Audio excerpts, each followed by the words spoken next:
আপনি হয়তো ভাবছেন আমি ভালো আছি, আবার আমিও ভাবছি আপনি ভালো আছেন। জীবনটা তো এমনই। কারণ আপনার আমার ভেতরের খবর কেউ জানতে পারে না, যতক্ষণ পর্যন্ত আমরা প্রকাশ না করি। আমরা যেমনই থাকি, একগাল হাসি নিয়েই জীবন পার করে দিতে হয়। আমাদের ভিতরের খবর কেউ জানবে না, কেউ বুঝবে না। আমাদের মন খারাপ, আমাদের কান্না, আমাদের কষ্ট, এগুলো কখনো কেউ ভাগ নিতেও পারবে না। বড়জোর প্রিয় মানুষগুলো এসে কাঁধে হাত রেখে সান্ত্বনা দিতে পারবে। এর থেকে বেশি কষ্ট কমিয়ে দেওয়ার ক্ষমতা এ পৃথিবীতে কারোর কাছেই নেই।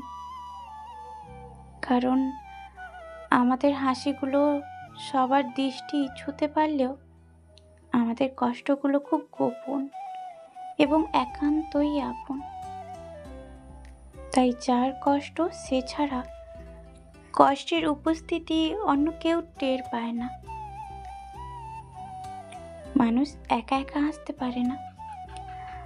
হাসতে হলেও একজন সঙ্গীর প্রয়োজন হয়, কিন্তু মানুষের দুঃখ হলে একা একা কাঁদতে হয়, কারণ দুঃখের কোনো সঙ্গী থাকে না।